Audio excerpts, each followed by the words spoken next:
आज के डिनर में है खिचड़ी, कढ़ी विथ सलाद और पापड़। ये एकदम कंफर्टिंग मील है और छोटे से लेके बड़ों सभी को चलता है। और ये काठियावाड़ी कढ़ी जो इतनी टेस्टी लगती है कि बात ही मत करो। अब मैंने सबसे पहले कुकर में एक बाउल मूंग की दाल और चावल लिया है, उसको अच्छे से वॉश करके उसमें ज़रूरत अनुसार पानी, हल्दी, नमक और घी डाल के एक उबाल आ गया, फिर उसमें कुकर का लीड लगा के खिचड़ी बनने को रख दिया है। अब दूसरे बाउल में 3 बाउल जितनी छाछ ली है, उसमें 1 बड़ा चम्मच बेसन, हल्दी, नमक, अदरक मिर्च का पेस्ट ये सब डाल के अच्छे से उसको मिक्स कर लिया। जब तक बेसन के गाँठें ना रहे तब तक इसको मिक्स करना है।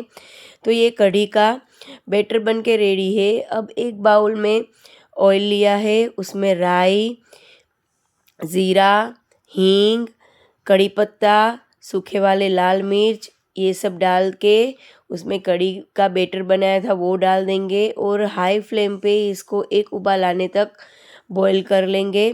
जब एक उबाल आ जाएगा तब गैस की फ्लेम लो कर देंगे और उसमें गुड़ और मोरिंगा स्टिक वो डाल देंगे और इसको 15 मिनट तक लो फ्लेम पे ही आराम से पकाएंगे। कढ़ी की यही बात है कि इसको आप जब तक लो फ्लेम पे पकाओ तब तक ये मीठी होती है। ऊपर से इसमें हरा धनिया और हरा लहसुन डाल देंगे तो हमारी कढ़ी भी बन के रेडी है।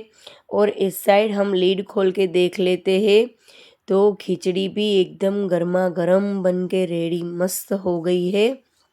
अब उसमें मक्खन डाल देंगे। यस, ये बटर नहीं है, घर का बना हुआ मक्खन है, ये डाल देंगे। तो फिर हमारी खिचड़ी भी रेडी है और कढ़ी भी रेडी है। तो अब हम लोग कैसे खाते हैं इसको मैं दिखाती हूँ। मैंने एक प्लेट में खिचड़ी ली है, उसमें वापस से मक्खन डाला है, कढ़ी, सलाद और पापड़। काठियावाड़ी खाना ऐसे ही रहता है और ऐसे ही खाया जाता है।